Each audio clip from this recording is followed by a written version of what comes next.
It's easy to ask, what can I do? It's easy to become overwhelmed and frustrated when we're confronted with the things that are going on in the world, and to think there's nothing that I can do that's going to make a difference. And yet we over and over and over again have examples of people, one person who makes a difference. Tracy Brown is one of those people in our community who has allowed herself to be moved by her vision, by the vision and mission of CSLDallas, and her willingness to step out.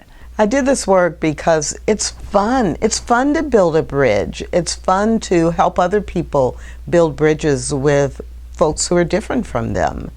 So the work that I do in the world is motivated by my belief that God created diversity on purpose, that each one of us is different. It's not an accident.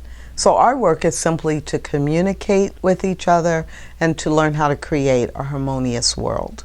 You know, I think it's really fascinating that everything in my life that seemed like a challenge, I really understand now that it happened for me, not to me.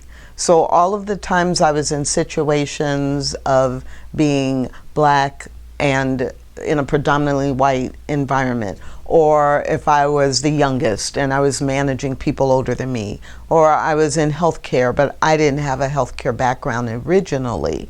All of those things forced me to learn how to build bridges, how to be a communicator. So I now am uniquely prepared to do that. And what's great is I get to help other people learn how to do that as well. And when she models for us what she can do, she reminds us that each one of us can do something. And everything that we do, it makes a difference.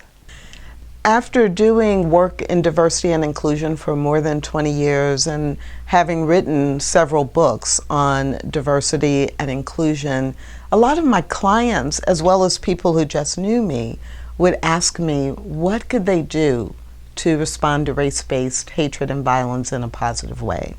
One of the most profound insights I've had into the complexity and subtleness, actually, of diversity training came as a result of an almost offhanded comment that Tracy Brown made to me one night. I commented in context of something unrelated. After all, we all are brought up to believe that we can do, we can achieve, we can be what we want to be. Tracy looked at me and said, "No, Bert.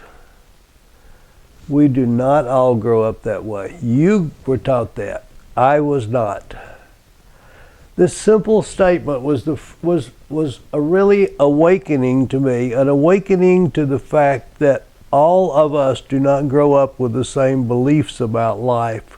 We don't grow up with the same expectations of life. I absolutely believe that every one of us can make a difference, a positive difference in the world, that our lives come together in a way to teach us lessons or to give us opportunities that no one else has had. So if we show up as our authentic self, we have to make a positive difference in the world and probably can help people in ways that they don't even recognize they need to be helped. I'm so grateful that Tracy has shown up and lent her vision to our vision at CSL Dallas. So I guess the significance of this is that Tracy's so wise that even her offhanded comments have great wisdom and depth.